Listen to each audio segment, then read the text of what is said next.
नमस्कार दोस्तों, मैं जीसी पांडे। हम लोग बात कर रहे हैं आज नेट, जेआरएफ और पीजीटी विषय से पीजीटी से संबंधित हम अपनी इस वीडियो में बात करेंगे राजनीति विज्ञान के अंतर्गत। आप जानते हैं एक महत्वपूर्ण टॉपिक है, उसे कहते हैं लोक प्रशासन। ठीक है, लोक प्रशासन विषय से संबंधित हम जो अभी ये वीडियो दे रहे हैं उसमें संगठन के तत्व और इस संगठन के तत्वों में कई महत्वपूर्ण टॉपिक हैं, जैसे कि आदेश की एकता, केंद्रीकरण वर्सेस विकेंद्रीकरण, पद सोपान, प्रत्यायोजन, समन्वय, संचार, उत्तरदायित्व नियंत्रण। ये सारे आपके टॉपिक हैं। संगठन के अंतर्गत पद सोपान क्या है, आदेश की एकता क्या है, समन्वय क्या है, संचार क्या है, प्रत्यायोजन क्या है। ये बड़ी इंपॉर्टेंट जो है कह सकते हैं आपकी इंपॉर्टेंट तत्व होते हैं, महत्वपूर्ण तत्व होते हैं। और चूंकि संगठन के अंतर्गत ये संचालित किए जा रहे हैं, इसलिए इन्हें हम संगठन के तत्व भी कहते हैं। इन संगठनात्मक तत्वों का बेहतर अनुपालन कैसे हो, इसके लिए लोक प्रशासन में हम इसके बाद पढ़ेंगे संगठन के सिद्धांतों पर। संगठन के सिद्धांतों में हम विभिन्न प्रकार के चिंतकों की बात करेंगे, जैसे कि Woodrow Wilson, F W. Taylor, Henry Fayol, गुली कुर्बिक, Elton Mayo, M P. Follett, Max Weber, Frederick Herzberg. ठीक है, इन सब ने कैसे बताया, क्या बताया, इन्होंने ये बताने की कोशिश किया कि इन संगठन के तत्वों का किस तरह से आप उपयोग करें कि आपको बेहतर से बेहतर प्राप्त हो सके, और यही बताया है संगठन के सिद्धांतों में। अब इस संगठन के तत्व को, यानी सबसे पहले तो हमको ये जानना होगा कि संगठन के तत्व हैं क्या, तब तो उनके अनुपालन की या बेहतर उपयोग की बात आएगी। तो उन संगठन के तत्वों में मैंने जैसे आपको पहले बताया कि हम आदेश की एकता की बात कर चुके हैं, हम पद सोपान की बात कर चुके हैं, हम प्रत्यायोजन की बात कर चुके हैं, इससे पहले समन्वय की बात कर चुके हैं, संचार की बात कर चुके हैं। उन्हीं सब में आज हम एक महत्वपूर्ण टॉपिक लेंगे और उस टॉपिक का नाम है केंद्रीकरण वर्सेस विकेंद्रीकरण। हम किसकी बात करेंगे, केंद्रीकरण और विकेंद्रीकरण की। यानी बहुत ही इंपॉर्टेंट टॉपिक है ये, केंद्रीकरण वर्सेस विकेंद्रीकरण। किसी भी संगठन के समक्ष यह बड़ा यक्ष प्रश्न यानी कठिन पक्ष आता है कि हम केंद्रीकरण को अपनाएं या फिर विकेंद्रीकरण को अपनाएं। ये बड़ा इंपॉर्टेंट और विचारणीय प्रश्न होता है। हम उसी प्रश्न को आज हम डिस्कस करेंगे यहां पर। अब जरा समझते हैं केंद्रीकरण किसे कहते हैं। जब कोई, जैसे मान लीजिए हम भारत की बात करते हैं, तो भारत क्या है, भारत राज्यों का संघ है। India is a union of the state. Bharat क्या है, राज्यों का संघ है। अब भारत राज्यों का संघ है, इसका मतलब क्या हुआ कि इसमें दो प्रकार की सरकारें होंगी। क्या सरकारें होंगी बेटा, कैसे? एक सरकार होगी जिसको हम कहते हैं संघ सरकार या संघीय सरकार, या हम क्या कहते हैं, यूनियन गवर्नमेंट। कहने के लिए हम कह देते हैं केंद्रीय सरकार, लेकिन केंद्रीय सरकार शब्द सही नहीं है, लेकिन फिर भी आप कह देते हैं केंद्रीय सरकार या केंद्र सरकार। यानी एक सरकार होगी जिसको आप कह रहे हैं संघ सरकार, यूनियन गवर्नमेंट, या फिर आप उसी क्या कहते हैं, सेंट्रल गवर्नमेंट या केंद्र सरकार। ठीक है, लेकिन चारों तरफ क्या है, प्रांत हैं। चारों तरफ क्या है, प्रांत हैं। तो इनको हम आप क्या कहते हैं, प्रांतीय सरकार। क्या कहते हैं, प्रांतीय सरकार, या इसी को हम क्या कहते हैं, प्रोविंशियल गवर्नमेंट। Provincial government. और इसको हम थोड़ा सा कॉमन लैंग्वेज में ले आते हैं तो हम कह देते हैं कि स्टेट गवर्नमेंट। हम कह देते हैं स्टेट गवर्नमेंट, ठीक है, यानी केंद्र में केंद्रीय सरकार और उसके चारों तरफ क्या है, राज्य सरकारें हैं, ठीक है। अब इस तरह से केंद्र सरकार और राज्य सरकार दोनों जो है एक इस आधार पर चलती हैं, इस समन्वय के सिद्धांत के अंदर के चलती हैं कि केंद्र में और राज्यों के बीच में समन्वय बना रहे। लेकिन फिर भी केंद्र सरकार का अक्सर आरोप होता है राज्य सरकारों पर और राज्य सरकार का अक्सर आरोप होता है किस पर, केंद्र सरकार पर, कि राज्य सरकारें संविधान के उचित सिद्धांतों का अनुपालन नहीं कर रही हैं। राज्य सरकारें केंद्र पर आरोप लगाती हैं कि केंद्र जो है, जो एक संवैधानिक व्यवस्था है उसका अनुपालन नहीं कर रही है, यानी आरोप प्रत्यारोप चलता रहता है, दोनों तरफ संतुष्टि असंतुष्टि का वातावरण बना रहता है। अब इसमें समस्या ना हो इसके लिए आप जानते हैं कि संविधान में 3 प्रकार की सूचियां बनाई गई हैं। संविधान में 3 प्रकार की सूचियां बनाई गई हैं, एक है संघ सूची, एक है राज्य सूची और एक है समवर्ती सूची। संघ सूची में जो विषय शामिल किए गए हैं उन पर कानून बनाने का अधिकार केवल केंद्र को है। राज्य सूची में जो विषय शामिल किए गए हैं उन पर कानून बनाने का अधिकार किसको है, राज्यों को है। लेकिन समवर्ती सूची जो है उन पर कानून बनाने का अधिकार संघ और राज्य दोनों को है, ठीक है। अब राज्य कहते हैं कि हमें समवर्ती सूची पर हमको वरीयता देनी चाहिए, जबकि समवर्ती सूची में जो विषय हैं उनमें यह कहा गया है कि अगर केंद्र और राज्य के विषयों में कोई टकराहट होने लगे, कोई कानून में टकराहट होने लगे, तो जो केंद्रीय कानून है उसी को प्रभावी माना जाएगा। लेकिन फिर भी अक्सर ये आरोप प्रत्यारोप रहता भी है। जैसे कि पहले राज्य सूची में 66 विषय थे, 66 सब्जेक्ट थे, बाद में उन्हें कम कर दिया गया, 62 विषय कर दिया गया। तो यानी सब विषयों को भी कम या ज्यादा किया जाता है तो भी आरोप प्रत्यारोप जो है वो रहता है। अब कभी कभी आपने ये भी सुना होगा कि केवल केंद्र में ही सरकार होनी चाहिए, राज्यों की सरकारों की आवश्यकता नहीं है, और ये अपने क्षेत्रीय मुद्दों को लेकर के, क्षेत्रीय इश्यूज को लेकर के कई बार यहां तक बात आ जाती है कि ये अलगाववाद को भी प्रश्रय देने लगती हैं। तो ये बात उठती है, यह विषय हमेशा अक्सर चर्चा में आता है। अब हम वहां से थोड़ा अलग हट करके हम किसी एक सामान्य संगठन की तरफ बढ़ते हैं, चाहे वो कोई फैक्ट्री हो, चाहे वो कोई होटल से हो, ग्रुप ऑफ होटल से हो, एक फैक्ट्री नहीं बल्कि कुछ फैक्ट्रियों का समूह हो, या कोई अन्य ऐसी संस्था जिसमें उसकी कई अन्य शाखाएं हों। तो जब हम उनकी बात करते हैं तो यहां पर यह बात उठती है कि माना क्या जाए, यानी हम किसको इंपॉर्टेंस दें, इंपॉर्टेंस हम किसको दें। यानी हम जब बात करते हैं इन सब की तो हमारे सामने यह प्रश्न आता है कि हम केंद्रीयकरण को महत्व दें, केंद्रीयकरण को महत्व दें या फिर विकेंद्रीकरण को महत्व दें। केंद्रीकरण का मतलब, जैसे अब एक थोड़ा मैं और एग्जांपल देता हूं, उससे आपको बेहतर समझ में आ जाएगा। जैसे आपकी ये फैमिली है, आपका ये परिवार है, इस परिवार में जो सबसे सीनियर मोस्ट पर्सन है, चाहे वो दादा दादी हो, ठीक है, जो भी हैं, अगर वह निर्णय लें या परिवार के जो अन्य सदस्य हैं ये लोग निर्णय लें, तो अगर केवल सारे निर्णय यही लें तो इसे हम क्या कहेंगे, केंद्रीयकरण। जैसे आप लोग पहले के समय में देखते होंगे कि किसकी शादी किससे होगी, आज घर में खाना क्या बनेगा, सब कुछ का निर्धारण कौन करता था, कौन कहां आएगा, कौन कहां जाएगा, कितने लोग क्या करेंगे, इस सब का निर्धारण कौन होता था, जो सीनियर मोस्ट पर्सन होते थे वही करते थे, उसे कहते थे केंद्रीकरण।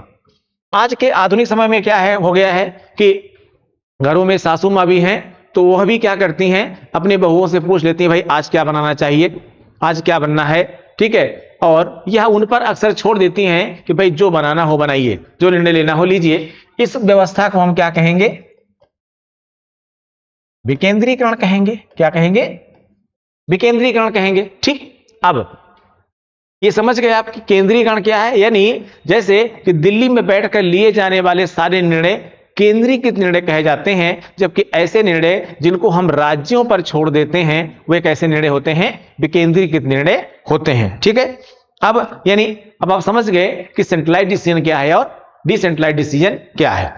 अब हर व्यवस्था के कुछ पक्ष होते हैं, यानी जब हम बात कर रहे हैं किसकी, केंद्रीकरण विकेंद्रीकरण की, तो इसमें हम समझते हैं हर व्यवस्था का कुछ पक्ष होता है, यानी क्या, सकारात्मक पक्ष और नकारात्मक पक्ष। तो अभी हम बात करने जा रहे हैं केंद्रीकरण के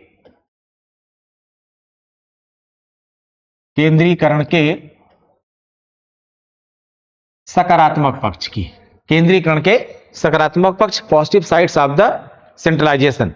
देखिए, जब कोई निर्णय केंद्रीय स्तर पर लिया जाता है तो उसमें निर्णयन के स्तर कम होते हैं। क्या इसका सकारात्मक पक्ष है कि निर्णयन के स्तर कम होते हैं, मतलब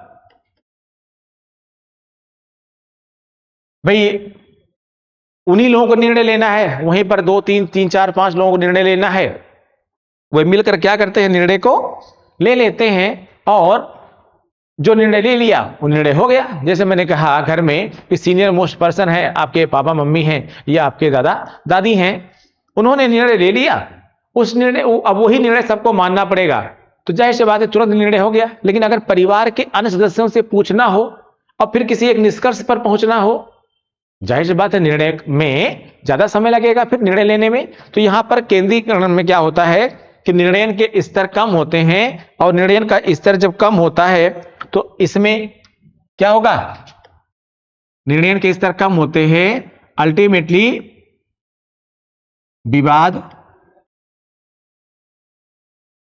कम होते हैं। ठीक है ना, निर्णयन का स्तर जितना कम होगा विवाद भी क्या होगा, उतना ही कम होगा, यानी आसानी से निर्णय ले लेंगे। अब निर्णयन के स्तर अगर कम है तो निर्णयन के स्तर कम होने से निर्णयन कैसा होगा, शीघ्र निर्णयन, यानी हम जल्दी निर्णय ले सकते हैं। ठीक है बेटा, जल्दी निर्णय ले सकते हैं। अब अगर जल्दी निर्णय हम ले लेंगे तो इससे क्या हो गया, निर्णयन में डिसीजन मेकिंग में लागत कम होती है, निर्णयन में लागत क्या होगी, कम हो जाएगी, यानी समय कम लगेगा, यहां वहां जाना नहीं पड़ेगा, तो कम से कम समय में निर्णयन भी हो जाएगा। अब जैसे अगर हम अनुच्छेद 1 2 3 4 की बात करते हैं, ठीक है, तो जब हम अनुच्छेद 2 3 और 4 की बात करते हैं तो यहां नए राज्यों के निर्माण, प्रवेश या उनकी स्थापना से संबंधित होता है। अब यहां पर हम अगर देखें तो व्यवस्था क्या बनाई गई है कि अगर नए राज्य का निर्माण करना है या उसके नाम या सीमा में परिवर्तन करना है तो कम से कम उस राज्य से भी सहमति ली जानी चाहिए। और राज्य की सहमति के संदर्भ में प्रावधान यह है कि राज्य को उससे संबंधित जो है, परिवर्तन से संबंधित जो विषय हैं वो उनको भेजा जाएगा, एक तय समय सीमा दी जाएगी राष्ट्रपति के माध्यम से, और उस तय समय सीमा के अंतर्गत राज्यों को अपनी राय उस संदर्भ में देनी है, चाहे वो नाम का परिवर्तन हो, नए राज्य का निर्माण हो या उनकी सीमा में परिवर्तन हो। जो प्रभावित राज्य हैं उनको ये सूचना अवश्य दी जाएगी। अब उस तय समय सीमा के अंतर्गत वो अपनी राय देंगे। हाँ, यह अलग बात है कि उस राय को माना जाए या माना न जाए, या केंद्र सरकार पर निर्भर करता है, लेकिन जो तय समय सीमा दी गई उस तय समय सीमा के कारण क्या होता है, पहली चीज तो निर्णयन की लागत कम हो जाती है, और इससे और क्या होता है, निर्णयन में समय कम लगता है। क्या होगा, निर्णयन में समय कम लगता है, यानी ऐसा विषय जिसमें केंद्र सरकार को सीधे खुद ही परिवर्तन कर देना है, खुद ही संविधान में संशोधन कर देना है, तो आसानी से हो जाएगा। लोकसभा में गया, राज्यसभा में गया, या राज्यसभा में गया, लोकसभा में गया, राष्ट्रपति की राय ले ली गई, हो गया। अब जैसे नए राज्य के निर्माण, प्रवेश या स्थापना संबंधित ही कोई विषय हो, तो अगर यह विषय ऐसे होता कि सीधे राष्ट्रपति की अनुमति से हाउस में आता, पार्लियामेंट में आता विधेयक, और फिर वहां से पास होने के बाद सीधे वो जो है जो भी करना था हो जाता, तो जाहिर सी बात समय कम लगता, लागत कम लगती, निर्णय के स्तर कम होते, लेकिन निर्णय के स्तर ज्यादा हो गए। यानी कुल मिलाकर के ये इसके क्या हैं, केंद्रीकरण के सकारात्मक पक्ष है। लेकिन अब यहां पर जरा दूसरा देखिए, हर विषय के दो पक्ष होते हैं। अगर केंद्रीकरण के कुछ सकारात्मक पक्ष हैं तो जाहिर सी बात है इसके नकारात्मक पक्ष भी होंगे। अब हम बात कर लेते हैं केंद्रीकरण के नकारात्मक पक्षों की, केंद्रीकरण के नकारात्मक पक्षों की। तो नकारात्मक पक्ष क्या है बेटा? केंद्रीकरण स्थानीय आवश्यकताओं को पूरा करने में सक्षम नहीं होता। केंद्रीकरण की एक समस्या है कि स्थानीय आवश्यकताएं जो हैं वो इससे पूरी नहीं हो पाती। स्थानीय आवश्यकताओं को पूरा करने में सक्षम नहीं, स्थानीय आवश्यकताओं को पूरा करने में सक्षम नहीं, यानी इससे स्थानीय आवश्यकताएं पूरी नहीं हो सकती। बात सही है। दिल्ली में बैठकर अब अगर सेंट्रलाइजेशन को देखा जाए तो एक सेंट्रल गवर्नमेंट यानी यूनियन गवर्नमेंट, फिर इसके बाद स्टेट गवर्नमेंट और फिर इसके बाद डिस्ट्रिक्ट गवर्नमेंट, ठीक है। और इस डिस्ट्रिक्ट गवर्नमेंट में अगर और लेवल पर जाएं तो ब्लॉक स्तर पर और फिर विलेज स्तर पर, ठीक है। इसको हम क्या कहते हैं? Local government. अब अगर आपके गांव की सड़क बनानी है तो जो लोकल गवर्नमेंट है यानी जो ग्राम पंचायत है वह इसको बेहतर जानेगी कि सेंट्रल लेवल पर बैठी हुई सेंट्रल गवर्नमेंट इसको बेहतर जानेगी। जाहिर सी बात है कि जो आपके गांव में बनी हुई सरकार है जिसको आप ग्राम पंचायत कहते हैं, ठीक है, उसका जो मुखिया होगा, जो आपके वार्ड का सभासद होगा, वह बेहतर जानता होगा ना। स्पष्ट है कि स्थानीय आवश्यकताओं को केंद्रीकरण पूरा नहीं कर सकता। इसके लिए क्या है? इसके लिए ये इसका नकारात्मक पक्ष है। दूसरी बात कि केंद्रीकरण की एक और समस्या है कि केंद्रीकरण में जनता की भागीदारी पूरी तरह से सुनिश्चित नहीं हो पाती है। जनता की भागीदारी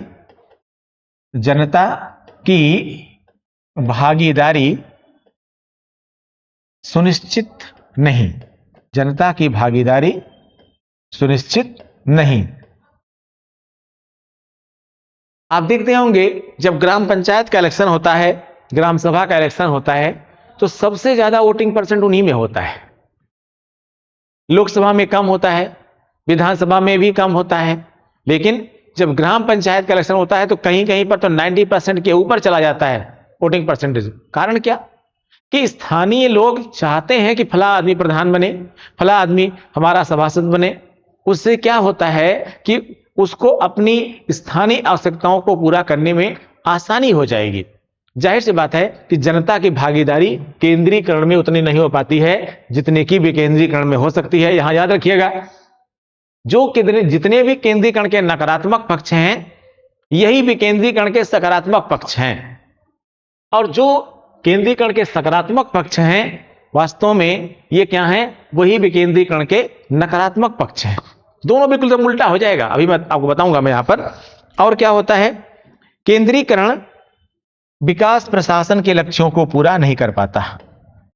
विकास प्रशासन आप जानते हैं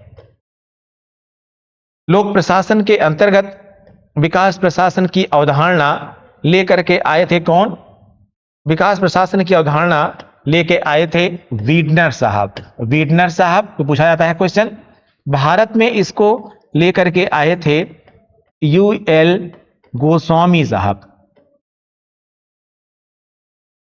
यूएल गोस्वामी साहब। अब वीडनर और यूएल गोस्वामी इन दोनों के संदर्भ में आप इन दोनों की बड़ी इंपॉर्टेंस है किसमें? विकास प्रशासन के संदर्भ में। विकास प्रशासन यह कहता है कि विकास प्रशासन एक गतिशील अवधारणा है, यह सतत चलने वाली प्रक्रिया है। इसमें विकास प्रशासन में स्थानीय भागीदारी को बड़ा महत्व दिया गया है। वास्तव में तब तक किसी देश का विकास नहीं हो सकता जब तक उसके निचले पायदान पर रहने वाले लोग का भी पूरा विकास न हो जाए। यानी भारत गांवों का देश है, तो सबसे पहला विकास भी गांव में होना चाहिए, स्थानीय स्तर पर होना चाहिए, और जिसके लिए विकेंद्रीकरण ज्यादा अच्छा होता है, केंद्रीकरण उतना अच्छा नहीं माना जाता है। इसी तरीके से केंद्रीकरण जो है कि एक और समस्या है, केंद्रीकरण की एक और समस्या है कि जो इसमें स्थानीय भागीदारी है, जो स्थानीय भागीदारी है, वो स्थानीय जो भागीदारी है वो मैंने कहा उतनी ज्यादा सुनिश्चित नहीं हो पाती है। लोग लोकसभा के चुनाव में उतना इंटरेस्ट कभी कभी नहीं लेते हैं, विधानसभा में नहीं लेते हैं, लेकिन ग्राम सभा के चुनाव में वो ठीक ठाक इंटरेस्ट लेते हैं। तो जाहिर सी बात है स्थानीय भागीदारी को भी हमको बढ़ावा देना चाहिए, और उसके लिए क्या होना चाहिए, केंद्रीकरण नहीं बल्कि विकेंद्रीकरण होना चाहिए। नहीं, अब तक आपने देखा कि केंद्रीकरण के सकारात्मक पक्ष कौन से हैं, तो जाहिर सी बात है इस केंद्रीकरण के क्या होंगे, नकारात्मक पक्ष भी होंगे, और इन नकारात्मक पक्षों पर भी हमने ध्यान दिया। यानी केंद्रीकरण का सकारात्मक पक्ष क्या है और केंद्रीकरण का नकारात्मक पक्ष क्या है। अब जरा हम थोड़ा आगे देखते हैं, क्या ये बिल्कुल इसी तरह से हम समझते हैं यहां पर विकेंद्रीकरण के सकारात्मक पक्ष, विकेंद्रीकरण के सकारात्मक पक्ष। आपने क्या देखा इससे पहले, केंद्रीकरण के सकारात्मक पक्ष, तो उसका दूसरा देखा आपने केंद्रीकरण के नकारात्मक पक्ष। अब हम देखते हैं विकेंद्रीकरण के सकारात्मक पक्ष, और फिर देखेंगे क्या हम विकेंद्रीकरण के, फिर क्या देखेंगे हम विकेंद्रीकरण के नकारात्मक, विकेंद्रीकरण के नकारात्मक पक्ष। ठीक है, तो हम बात करेंगे, पहले हम देखते हैं विकेंद्रीकरण के सकारात्मक पक्ष। अब विकेंद्रीकरण के सकारात्मक पक्षों में हम बिल्कुल उसी को उल्टा कर देते हैं। किसको उल्टा कर देते हैं, जो यहां देखा था आपने, जो इस केंद्रीकरण के नकारात्मक पक्ष हैं, वास्तव में यही क्या है, बिल्कुल इसके किसके, विकेंद्रीकरण के सकारात्मक पक्षों। पहला हमने बात किया था वहां पर कि इससे स्थानीय आवश्यकताएं पूरी नहीं हो पाती, ठीक है, लेकिन इससे क्या हो जाएंगी, विकेंद्रीकरण से स्थानीय आवश्यकताएं पूरी हो जाएगी। अगर आपके गांव मोहल्ले की सड़क बनाना है, कोई प्रॉब्लम है, तो आप किसके पास जाएंगे, वार्ड मेंबर के पास जाएंगे, या सभासद के पास जाएंगे, कारपोरेटर के पास जाएंगे, और फिर उसके बाद ग्राम प्रधान के पास जाएंगे, फिर आप अपने ब्लॉक प्रमुख या क्षेत्र प्रमुख के पास जाएंगे, फिर उससे आगे बढ़ेंगे जिला पंचायत अध्यक्ष के पास। जाहिर सी बात है वहां से भी नहीं पूरा होगा तो आप विधायक के पास जाएंगे। स्थानीय आवश्यकताओं को पूरा करने में निचला जो व्यक्ति होगा वो सबसे ज्यादा आपके लिए मददगार साबित होगा, ठीक है ना। तो विकेंद्रीकरण का यह फायदा है कि निचले स्तर पर ही जो आवश्यकताएं हैं वो पूरी हो जाती हैं। और क्या होता है, देखिए, जब हम डेमोक्रेटिक डिसेंट्रलाइजेशन की बात करते हैं, यानी जब हम लोकतांत्रिक विकेंद्रीकरण की बात करते हैं, तो लोकतांत्रिक विकेंद्रीकरण, तो भैया पॉलिटिकल डिसेंट्रलाइजेशन तभी संभव हो पाएगा जब क्या होगा, जब विकेंद्रीकरण होगा। मैंने अभी कहा आपको कि जितना स्तर है, अभी आप देखते हैं कि केंद्र सरकार है, राज्य सरकार के साथ साथ स्थानीय सरकार भी है, इसको हम कहते हैं राजनीतिक विकेंद्रीकरण, लोकतांत्रिक विकेंद्रीकरण। लेकिन यहां याद रखने की जरूरत है कि केंद्र जैसे केंद्रीय अधिकारी हैं, प्रांतीय अधिकारी हैं, अखिल भारतीय सेवा के अधिकारी हैं, वो भी केंद्र सरकार के द्वारा ही मोस्टली नियंत्रित होते हैं। अंतिम नियंत्रण उन पर केंद्र सरकार का ही होता है। के साथ साथ हमें स्थानीय नौकरशाही की भी आवश्यकता है। यानी हम ये कह रहे हैं कि जिस तरह से केंद्रीय नौकरशाही है, प्रांतीय नौकरशाही है, वैसे ही स्थानीय नौकरशाही की भी आवश्यकता है। किस प्रकार से, आज आप देखते हैं भारत में लोकतांत्रिक विकेंद्रीकरण तो कर दिया गया है, लेकिन प्रशासनिक विकेंद्रीकरण नहीं किया गया है। और प्रशासनिक विकेंद्रीकरण ना होने से क्या समस्या आती है कि जिला पंचायत अध्यक्ष के पास कोई अधिकार नहीं है, किसी नगर निगम के मेयर के पास कोई अधिकार नहीं है कि वह किसी सफाई कर्मचारी को भी सस्पेंड कर सके, उसका ट्रांसफर कर सके, उसका डिमोशन कर सके। ग्राम प्रधान के पास अधिकार नहीं, वह चौकीदार या लेखपाल या कानूनगो या ग्राम विकास अधिकारी या जो ग्राम पंचायत अधिकारी है उसको भी सस्पेंड कर सके, उस पर भी कोई निर्णय ले सके अगर वह सही काम नहीं कर रहा है तो। जबकि जो हमारे यहां राजनीतिक विकेंद्रीकरण की प्रक्रिया है उसमें, या जो पॉलिटिकल प्रोसेस है उसमें जो राजनीतिक कार्यपालिका होती है वह हमेशा प्रशासनिक कार्यपालिका के ऊपर कार्य करती है। लेकिन व्यवहारता यहां उल्टा है अभी कि राजनीतिक कार्यपालिका वो प्रशासनिक कार्यपालिका के नीचे काम करने लगी है स्थानीय स्तर पर। यानी हो सकता है कि ग्राम प्रधान लेखपाल को नमस्कार करता हो, ग्राम प्रधान जो होगा तो वो ग्राम पंचायत अधिकारी को नमस्कार करता होगा, ग्राम विकास अधिकारी को नमस्कार करता होगा, लेकिन प्रोटोकॉल राजनीतिक विकेंद्रीकरण के आधार पर यह कहता है कि इनको उसको नमस्कार करना चाहिए। यह नमस्कार से मतलब है कि प्रोटोकॉल में राजनीतिक कार्यपालिका को ऊपर रखना चाहिए और प्रशासनिक कार्यपालिका को नीचे रखना चाहिए।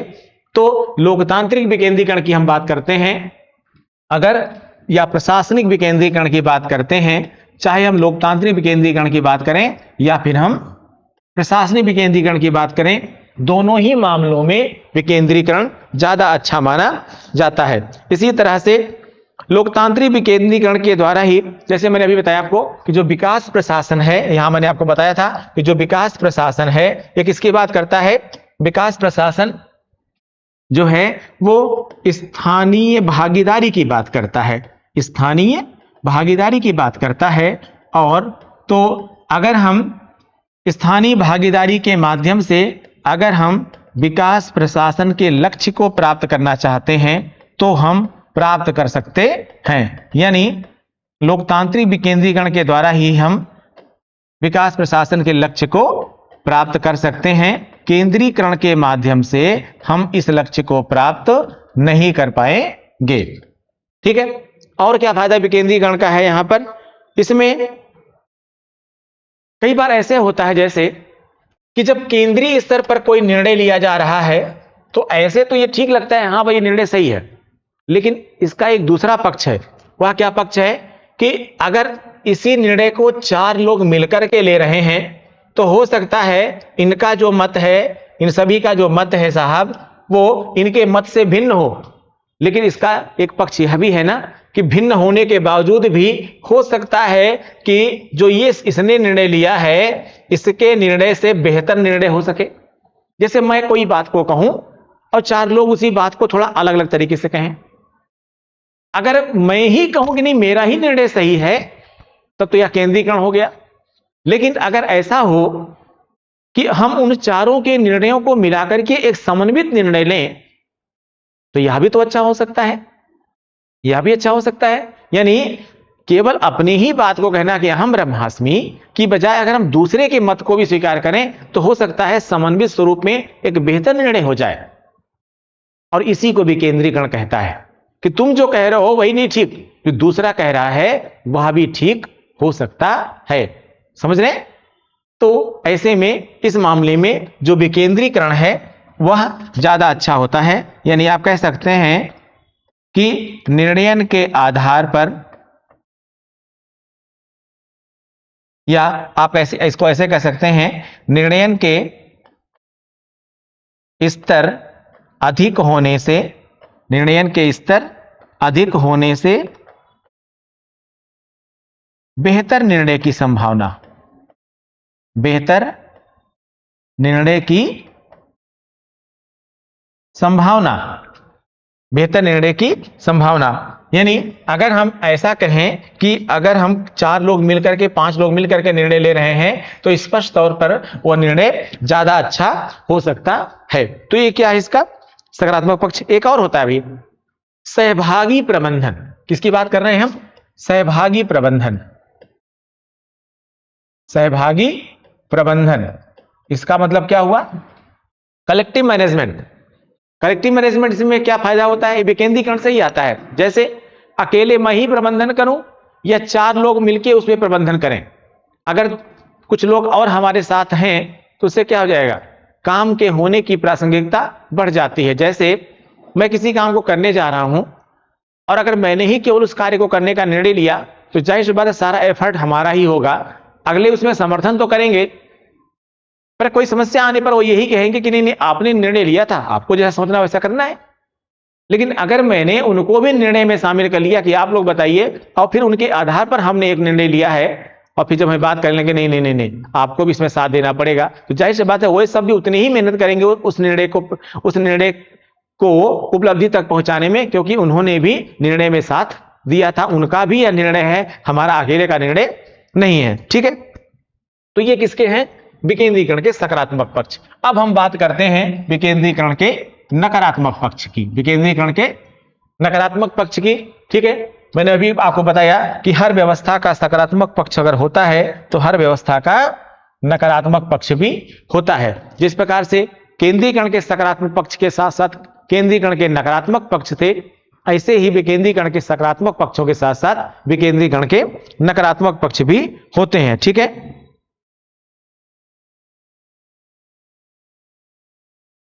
क्या नकारात्मक पक्ष है? निर्णय के स्तर में वृद्धि होने से, निर्णय के स्तर में वृद्धि होने से समय क्या लगता है? इसमें अधिक लग जाता है, समय अधिक लगता है। बात सही है भाई, जितना ज्यादा निर्णय का स्तर बढ़ेगा उतना ही ज्यादा समय लगेगा।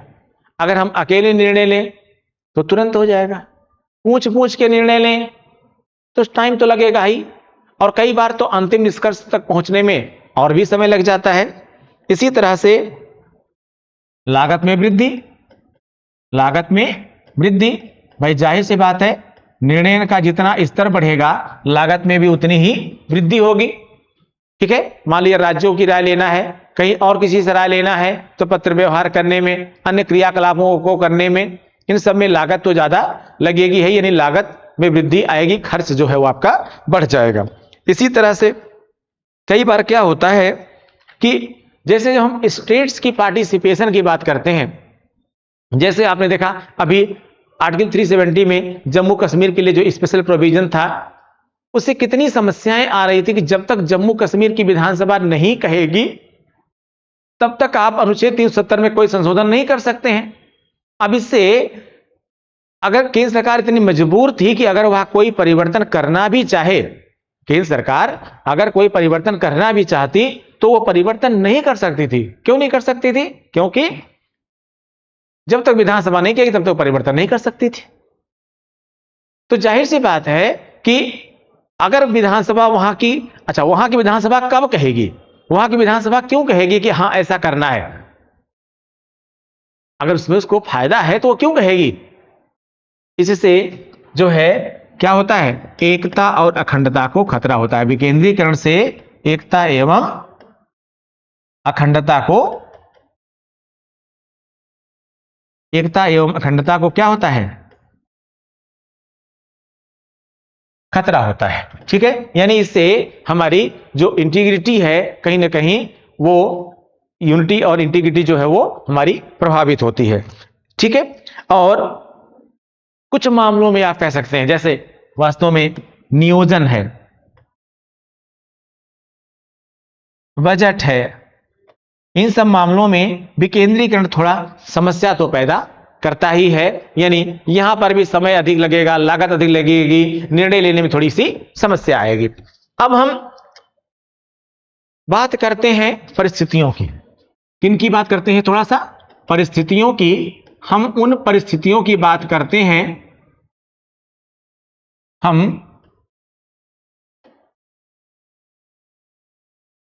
हम परिस्थिति की बात करते हैं, सिचुएशंस की बात करते हैं, हम इस पोजीशन की बात करते हैं कि किस मामले में, ठीक है,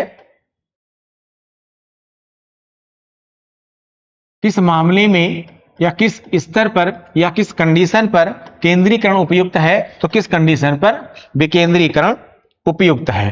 ठीक है, जैसे यानी हम ये कह सकते हैं कि केंद्रीकरण व विकेंद्रीकरण को प्रभावित करने वाले कारक। ठीक है, यह हम इसको थोड़ा चेंज कर देते हैं हेडिंग को, केंद्रीकरण व विकेंद्रीकरण को, केंद्रीकरण व विकेंद्रीकरण को प्रभावित करने वाले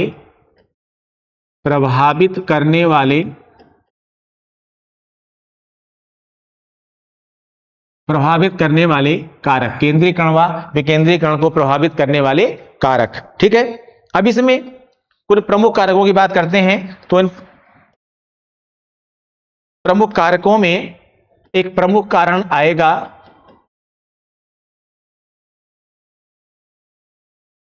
प्रशासनिक तत्व। ठीक है, प्रशासनिक तत्व, जैसे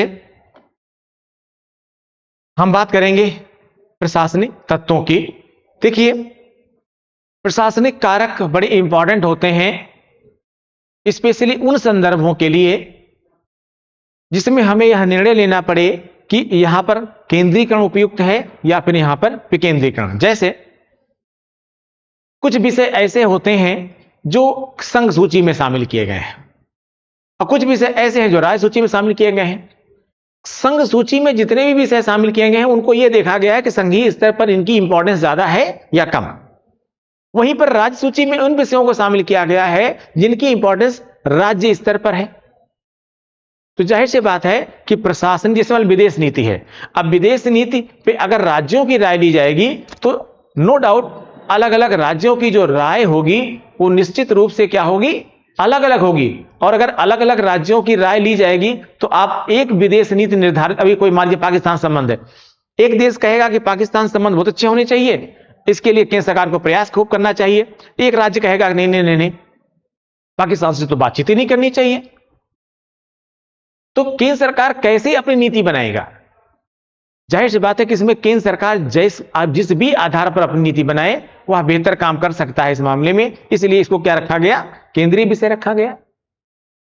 तो प्रशासनिक तत्व यहां निर्धारित करते हैं कि केंद्रीकरण होना चाहिए या फिर विकेंद्रीकरण होना चाहिए। इसी प्रकार से कार्यात्मक तत्व, ये कार्यात्मक तत्व क्या होते हैं? देखिए, अलग अलग संगठनों में अलग अलग कार्य होते हैं और किसी में कार्य सरल होता है तो किसी में कार्य कठिन होता है। जैसे मान लीजिए कि यहां कोई एग्जाम हो रहा है क्लासरूम में, उस क्लासरूम में 2 ही इन्विजिलेटर हैं और हो सकता है 100 बच्चे बैठे हों, वो 2 ही आराम से रेगुलेट कर लेंगे, आराम से उनका इन्विजिलेशन हो जाएगा, कंट्रोलिंग हो जाएगी।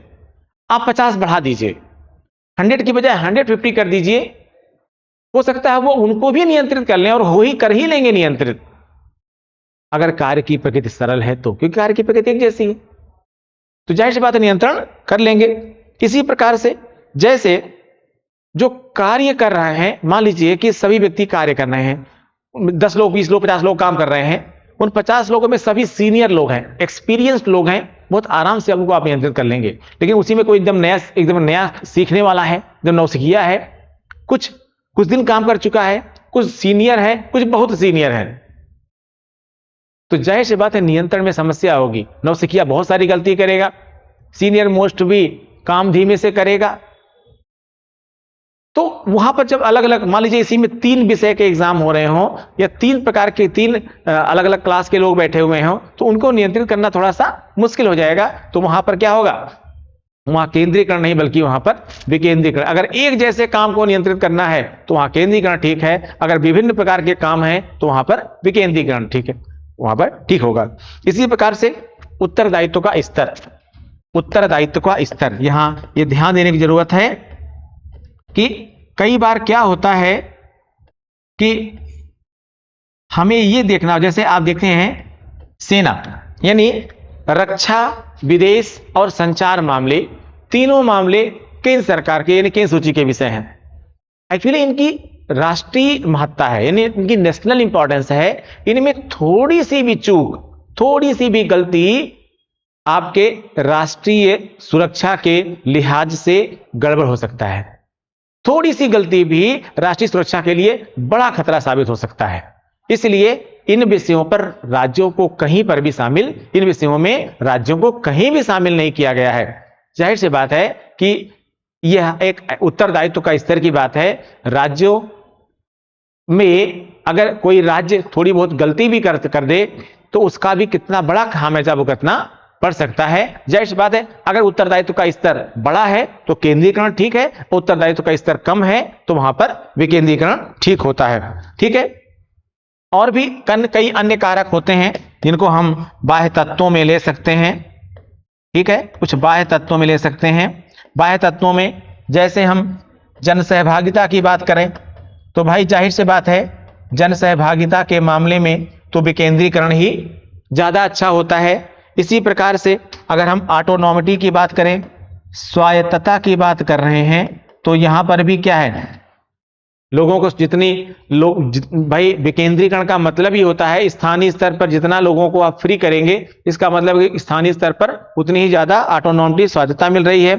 इसी तरीके से जन जागरूकता, जैसे आप देख रहे होंगे कि जैसे जैसे स्थानीय स्तर पर लगातार पंचायत के चुनाव हो रहे हैं, इलेक्शन हो रहे हैं, तो ऐसे ग्रामीण स्तर पर भी लोगों में अपने मताधिकार को लेकर के जागरूकता फैलती जा रही है। वोटिंग परसेंट गांव में ये दिखाता है, वोटिंग परसेंट जो बढ़ रहा है गांव में, महिलाओं में जो वोटिंग परसेंटेज बढ़ रहा है, वो क्या दिखाता है कि उनमें अपने मताधिकार को लेकर के अवेयरनेस बढ़ती जा रही, जागरूकता बढ़ती जा रही है। जाहिर सी बात है कि यह विकेंद्रीकरण का परिणाम है। तो मित्रों, मैंने इस वीडियो में आपसे बात किया केंद्रीकरण और विकेंद्रीकरण की। क्या बात की हमने कि केंद्रीकरण है क्या और विकेंद्रीकरण है क्या, केंद्रीकरण के सकारात्मक पक्ष क्या हैं और केंद्रीकरण के नकारात्मक पक्ष क्या हैं। इसी तरह से हमने बात किया विकेंद्रीकरण के सकारात्मक पक्ष क्या हैं और विकेंद्रीकरण के नकारात्मक पक्ष क्या हैं, और फिर हमने एट लास्ट बात किया उन परिस्थितियों की, उन कारकों की जो यह प्रभावित करते हैं कि किस मामले में केंद्रीकरण होना चाहिए, केंद्रीकरण उपयुक्त है, और किस मामले में विकेंद्रीकरण होना चाहिए यानी विकेंद्रीकरण उपयुक्त है। तो इस पर ध्यान दीजिएगा आप लोग, इस पर काफी क्वेश्चन पूछे जाते हैं आपके पीजीटी में भी, नेट में भी और जेआरएफ में भी, और इसके साथ साथ आपके आईएएस में लोक प्रशासन विषय संबंधित लोक शासन में भी यह संगठन के तत्व पूछे जाते हैं। ठीक है, थैंक यू।